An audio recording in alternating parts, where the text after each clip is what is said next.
Ayan mga kaidiya, sa meron ditong TMX 155 na nakatambak na. Maingay na daw itong kanyang makina. Isang tips, yung mga posibleng dahilan ng pag-iingay ng makina ng TMX 155. So isi-share ko sa inyo sa video na to. So buksan natin yung head at yung kanyang block. Kung ano yung pinagsimulan ng ingay niya. Buksan natin. At dito hindi na natin paandarin kasi wala siyang gasolina. At dito, na-check ko dito sa kanyang high tension wire, meron siyang kuryente. So dito mga idea sa isang tips kung ano yung mga i-check natin kapag may ingay ang inyong makina. Kapag kayo ay may motor na TMX 155, tanggalin natin yung carb. Yung dito pala, meron siyang crack. So wala namang problema ito. Gawa lang yan ng paraan. Ayan. So sa unang gumawa siguro dati, nahigpitan na at nabiyak ito.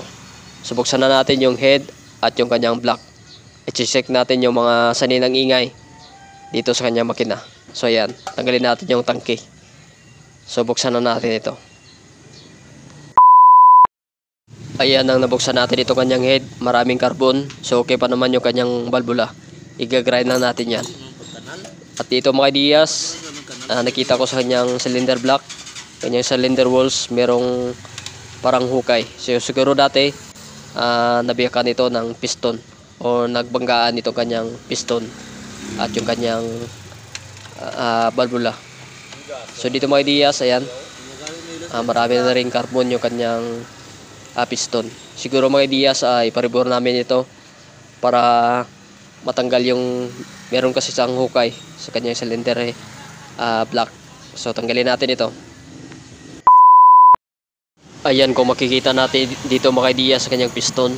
So papalitan na natin ito. Paribor lang sa sunod kasi merong diferensya yung kanyang cylinder walls.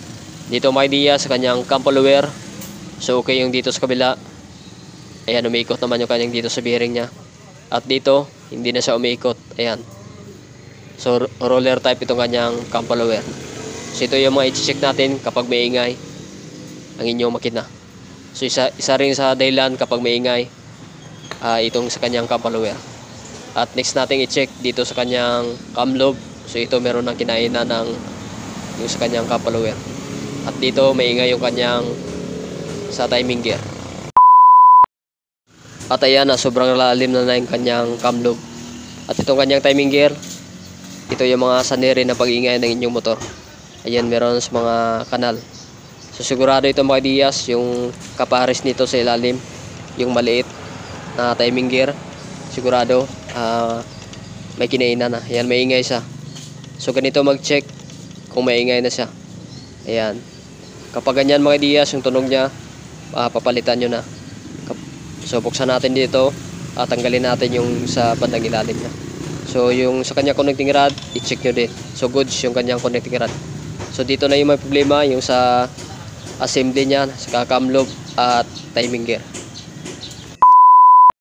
Ayan, kung makikita natin dito, ayan. So siguradong napakaingay kapag ganito na yung sitwasyon ng inyong timing gear. At dito sa kanyang pin, ang timing gear, ayan, may malalim na part. Siguradong sobrang ingay nito kapag ganito na yung sitwasyon niya. Ayan. Kapag ganito mga ideas, papalitan nyo na kapag ganito yung makita nyo sa inyong motor. So assembly nito at set na. Ito yung buo na papalitan. So dito makikita natin ito, yan. So kapag ganito, may ingay na ito. Ayan. So set na ito kapag kayo bibili. Tanggalin natin ito at para makita natin. Ayan. So dito pala makikita na natin na talagang may kinainan na. Siguradong maingay na itong kanyang makina. So tanggalin natin ito gamit yung puller na pangtanggal dyan. So ito na, natanggal na natin. So gagamit lang kayo ng puller. Ayan. So ito yung mga dahilan mga ideas ng pag-ingay ng TMX 155. So kapag ganito na yung sitwasyon niya, yung sa mga ngipin niya, may mga malalim na part. So siguradong kahit anong tune up nyo yan, kapag ganito yung sitwasyon ng timing gear at yung sa inyong cam lobe, at siguradong iingay talaga ang inyong motor. So papalitan ito. So buksan natin yung kanyang makina. Siguro mga ideas, hanggang dito nating video. I-overhaul pa ito kanyang makina kasi sira yung kanyang center gasket. So dito banda tumutulo daw. So dito mga ideas, yan yung mga common issue dito sa TMX 155 kapag maingay na siya. So yun yung mga i-check nyo, yung pinakita ko kanina.